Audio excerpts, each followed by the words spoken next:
नमस्कार दोस्तों, स्वागत है आपका अपना चैनल जिसका नाम है केवल एग्जाम। इस पे हम लोग अपनी पूर्वावलोकन सीरीज को कंप्लीट कर रहे थे। पूर्वावलोकन सीरीज में हमारा आज ये 25वां वीडियो है जिसमें हम पॉलिटी सेक्शन को कंप्लीट कर रहे थे।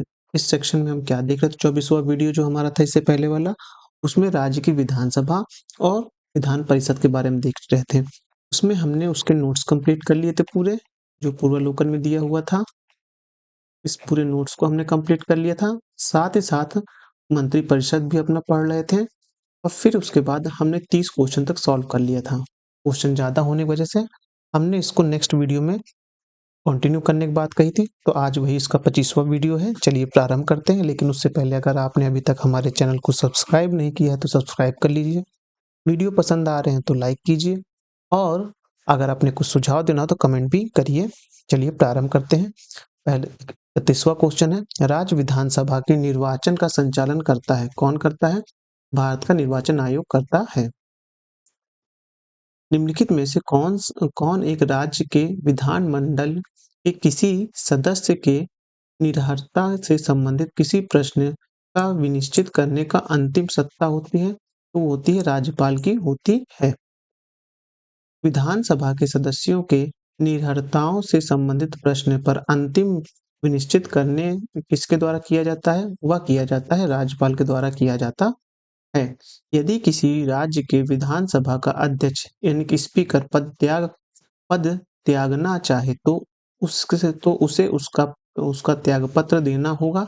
वह देना होगा उपाध्यक्ष को देना होगा। स्पीकर किसको देता है? स्पीकर जो होता है वो देता है उपाध्यक्ष को देता है। निम्नलिखित कथनों पर विचार कीजिए। निम्नलिखित कथनों पर विचार कीजिए।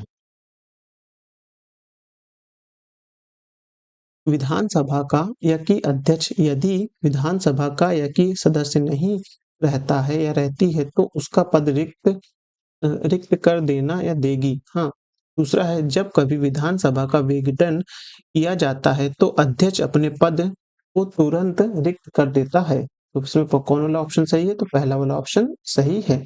ये आईएएस 2018 में आया हुआ प्रश्न है। अब उसके बाद है, विधानसभा के विघटन के बाद भी उसका अध्यक्ष स्पीकर पद पर बना रहता है जब तक विधानसभा के विघटन के बाद गठित विधानसभा की पहली बैठक के ठीक पूर्व तक, यानी जब तक दूसरी विधानसभा बन नहीं जाएगी तब तक वह उसी पर आसीन रहता है। राज्य के विधानसभा के 17 अवसन का आदेश किसके द्वारा दिया जाता है? वह दिया जाता है राज्यपाल के द्वारा दिया जाता है। निम्नलिखित में से किस राज्य की विधानसभा के संदर्भ में निम्नलिखित कथनों पर विचार कीजिए। अब पहला है, वर्ष के प्रथम सत्र के प्रारंभ में राज्यपाल सदन के सदस्यों के लिए रूढ़िगत संबोधन करता है। पहला सही है। जब किसी विशिष्ट विषय पर राज्य विधानमंडल के पास कोई नियम नहीं होता है तो उस विषय पर वह लोकसभा के नियम का पालन करता है। तो ये भी सही है। ये भी देखिए प्री में आया हुआ क्वेश्चन है। मध्य प्रदेश विधानसभा की कार्यवाही का सही क्रम चुनिए। तो सही क्रम क्या है? सबसे पहले शपथ या प्रतिज्ञान होगा, फिर उसके बाद देखेंगे आप क्या होगा, राज्यपाल का अभिभाषण होगा, राज्यपाल के अभिभाषण मंत्रियों का परिचय होगा, फिर निधन संबंधित उल्लेख होगा। अब राज्य विधानमंडल की बैठक आयोजित करने के लिए कोरम यानी गणपूर्ति क्या है? क्या होना चाहिए? 10 सदस्य या कुल सदस्य का 10वां हिस्सा जो भी अधिक हो वो होगा। मान लीजिए 10 सदस्य, मान लीजिए 90 सदस्य के टोटल है। देखेंगे सदन विधानमंडल है 90 सदन का। हाँ, उसमें से जब इनका कहते कोरम पूरा करना है तो 10 सदस्य होने चाहिए। हाँ, 10 सदस्य मिनिमम, या तो इसका जो 10% होना चाहिए। 10%, 10वां हिस्सा कितना हो जाएगा? इसका 9 हो जाएगा। तो 9 पे नहीं हो जाएगा तो कितने होने चाहिए? 10 सदस्य होने चाहिए। वहीं अगर सपोज करिए कि मैं इसको रफ कर देता हूँ कि कुल मिला के 110 लोग हैं। 110 लोग हैं उस विधानमंडल में। हाँ, तो उसमें कितने लोग मिनिमम चाहिए कोरम पूर्ति करने के लिए? लोग चाहिए 10। हाँ, लेकिन इसका जो कहते 110 लोग हैं इसका 10वां हिस्सा भी यानी 11 भी चलेगा। तो ऐसे में क्या मान्य होगा? ऐसे में 10 मान्य हो जाएगा कि 10 मिनिमम होने ही चाहिए, या तो जो संख्या दी उसका 10% होना चाहिए, 10वां हिस्सा। अब देखेंगे उसके आगे। राजस्थान विधानसभा की प्रक्रिया तथा कार्य संचालन संबंधित नियमों के अनुसार निम्नांकित में से कौन से विभाग के प्राक्कलन या प्राक्कलन समिति का के नियंत्रणाधीन नहीं है? वह देखेंगे गृह विभाग नहीं है। राज्य विधानसभा निम्नलिखित में से किसके निर्वाचन में भाग लेती है? तो वह देखेंगे आप, वह होगा आपका कि ये देखेंगे राज्यसभा के सदस्यों के, फिर उसके बाद राज्य विधानसभा का सदस्यों के, और उसके बाद भारत के राष्ट्रपति के चुनाव में भाग लेगा। अब राज्य की इसमें भाग नहीं लेता है, ये प्रश्न है ना? हाँ, भाग लेती, ठीक, हाँ। राज्य के संचित निधि का संचालन किया जाता है, वह किया जाता है उपयुक्त में से कोई से भी नहीं। राज्य की संचित निधि का संचालन राज्य विधानमंडल द्वारा किया जाता है। अब उसके बाद निम्नलिखित में से कौन सा एक राज्य की आकस्मिक निधि की स्थापना के लिए उत्तरदायित है? वह है किसी राज्य का विधानमंडल है। विधानमंडल ही अपने 2/3 बहुमत से ऐसा संकल्प पारित करेगा तो ही हो पाता है। और कर्ता कौन है सृजन इसका? वो कर्ता कौन है? वो संसद द्वारा किया जाता है। अब भारतीय संविधान के अनुच्छेद 162 के शीर्षक के संबंध में निम्नलिखित में से कौन सा सही है? तो उसमें आप देखेंगे राज्य की कार्यपालिकी शक्ति का विस्तार है। अब धन विधेयक के अतिरिक्त एक विधेयक जो विधानसभा ने प्रथम बार पारित कर दिया तो विधान परिषद में कितने माह तक पढ़ सकता है? तो वह आप देखेंगे कि 3 माह से अधिक नहीं हो सकता है। ये आयोग प्रश्न है, एक बार इसको फिर से रीड करते हैं। धन विधेयक के अतिरिक्त एक विधेयक जो विधानसभा में प्रथम बार पारित कर दिया है, फिर उसके बाद विधान परिषद उसे कितने माह तक रोक सकती है? 3 माह से अधिक तक नहीं रोक सकती है। अब है विधान परिषद किसी साधारण विधेयक को निम्नलिखित में से किस अवधि तक रोक सकती है? तो वो 4 महीने तक रोक सकती है।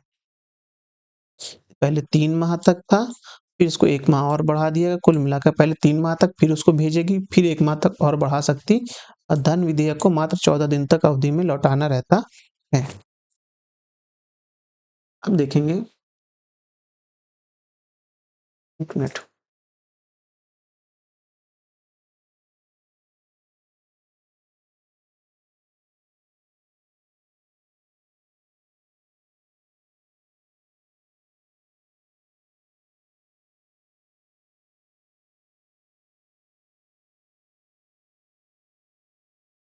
रोशनी बहुत ज्यादा लग रही थी, इसलिए ऐसा करने में थोड़ा समय लग गया।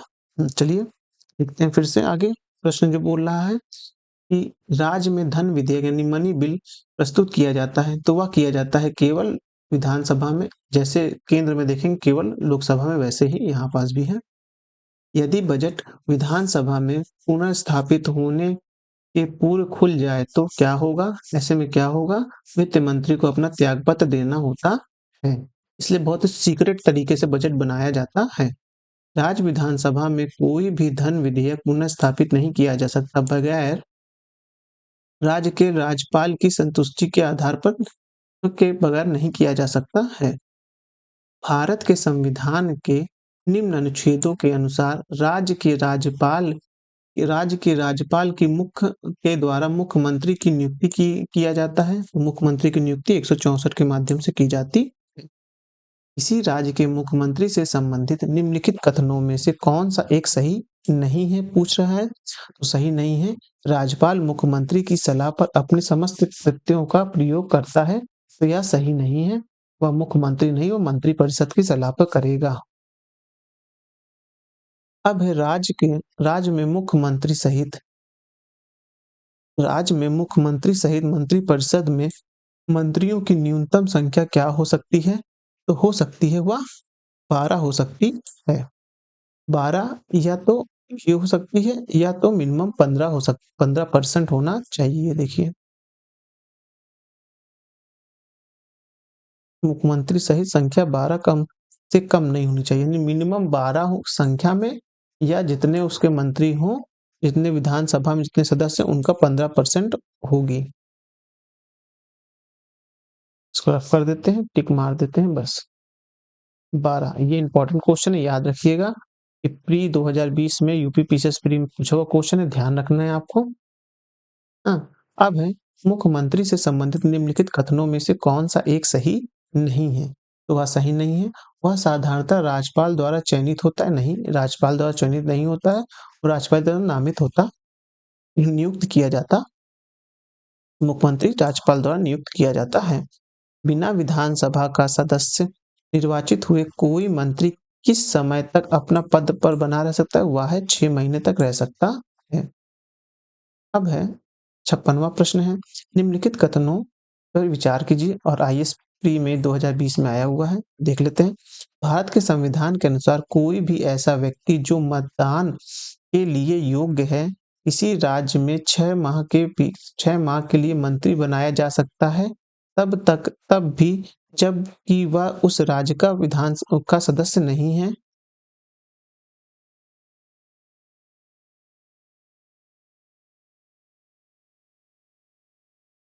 हाँ, चला गया।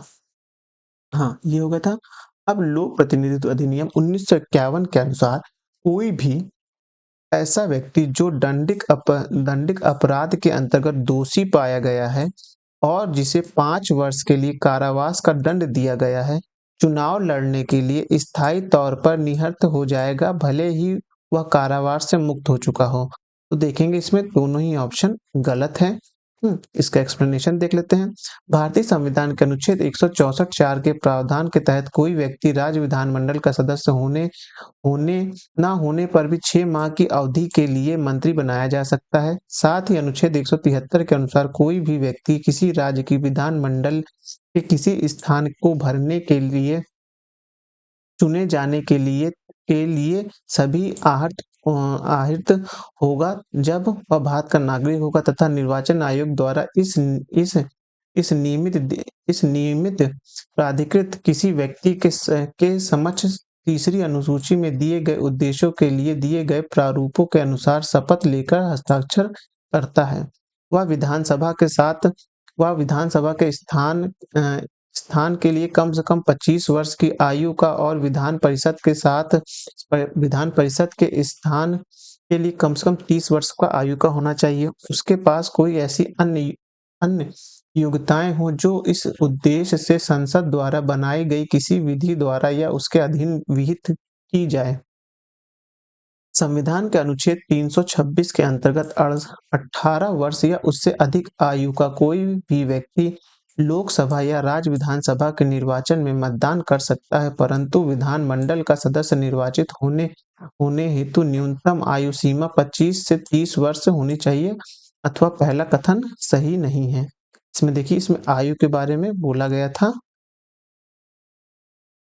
अब है लोक प्रतिनिधित्व अधिनियम 1951 की धारा 8 में कतिपय अपराधों के लिए दोष सिद्धि का निहित का वर्णन है कि धारा 8(1)(a) के अंतर्गत दिए गए विशिष्ट अपराधों के लिए जुर्माने एवं कारावास से दंडित व्यक्ति दोष सिद्धि के लिए तिथि के निर्हत होगा और उसके छोड़े जाने से 6 वर्ष के अतिरिक्त अवधि के लिए निहत बना रहेगा। धारा 8(3) के अनुसार सिद्ध दोष अपराध और न्यूनतम 2 वर्ष के कारावास से दंडित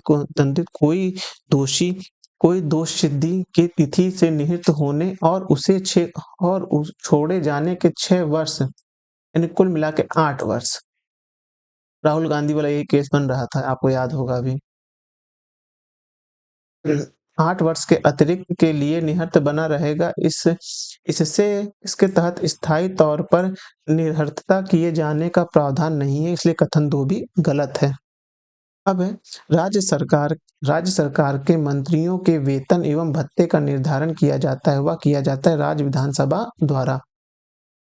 अब उसके बाद प्रश्न है, निम्न में से मुख्यमंत्रियों के संवैधानिक कर्तव्यों कर्तव्यों में दिए गए कूटों के सहायता से चयन कीजिए। मुख्यमंत्री राज्य के कार्यों के प्रशासन संबंधित विनिश्चित राज्यपाल को सूचित करता है। दूसरा है मुख्यमंत्री विधान विषयक स्थापनाओं के बारे में राज्यपाल को सूचित करेगा। मुख्यमंत्री राष्ट्रीय विकास परिषद की बैठक में भाग लेता है। चौथा है मुख्यमंत्री किसी विषय को जिस पर किसी मंत्री ने विनिश्चित कर लिया है किंतु मंत्रिपरिषद के विचार नहीं किया है, राज्यपाल द्वारा अपेक्षित किए जाने पर परिषद के समक्ष रखता है। तो इसमें पहला और दूसरा चौथा ऑप्शन सही है। अब है संविधान का कौन सा अनुच्छेद मुख्यमंत्री के दायित्व को परिभाषित करता है? वह करता है 167 करता है। ये याद रखिएगा, ये इंपॉर्टेंट वाला है 167। जम्मू एवं कश्मीर के मुख्यमंत्रियों की कार्य अवधि होती है, वह कार्य अवधि देखेंगे तो वहां 5 वर्ष की होती है। अब है भारत के किस राज्य में सर्वप्रथम महिला मुख्यमंत्री हुई थी? तो महिला मुख्यमंत्री आप देखेंगे उत्तर प्रदेश में हुई थी। कौन थी वो? सुचित्रा कृपलानी थी। और वो सुचित्रा कृपलानी थी भारत के किसी राज्य के मुख्यमंत्री बनने वाली पहली महिला थी। 1963 में उत्तर प्रदेश राज्य के चौथे मुख्यमंत्री बनी थी, सुचित्रा कृपलानी जी बनी थी। भारत की पहली मुख्यमंत्री बनी थी सुचित्रा कृपलानी जी बनी थी, भारत की भी उत्तर प्रदेश की भी। निम्नलिखित कथनों पर विचार कीजिए। किसी राज्य के मुख्य सचिव को उस राज्य के राज्यपाल द्वारा नियुक्त किया जा सकता है। दूसरा है राज्य के मुख्य सचिव का नियत कार्यकाल होता है। तो इसमें पहले वाला देखेंगे कोई नहीं, पहले वाला सही है लेकिन उनका नियत कार्यकाल नहीं होता है। राज्य सचिवालय के प्रशासन में मंत्रिमंडल को जाने वाली सभी नस्तियां इसके माध्यम से भेजी जानी आवश्यक है, तो वह मुख्य सचिव के द्वारा भेजनी आवश्यक है। अब उसके बाद देखेंगे 1992 में अयोध्या घटना के पश्चात कुछ प्रदेशों की विधानसभाएं भंग कर दी गई थी। नीचे लिखित प्रदेशों में से किसकी विधानसभा भंग नहीं की गई थी? तो वह देखेंगे बिहार की नहीं भंग की गई थी। उसके बाद नेक्स्ट क्वेश्चन देखते हैं कि निम्न राज्यों में से किस एक ने मुसलमानों के लिए नौकरी तथा शिक्षा में प्रवेश हेतु आरक्षण प्रस्तावित किया था? वह प्रस्तावित किया था आंध्र प्रदेश ने किया था। अब भारत में कौन एकमात्र राज्य है जहां सामान्य यानी कॉमन सिविल सेवा कोड लागू है? वह है गोवा में। ये कॉमन सिविल सेवा किसमें आती है, किस आर्टिकल में आती है? आर्टिकल 44 में आती है। भारत किस भाग में आती है? तो भाग देखेंगे आप जो है 4 में आती है।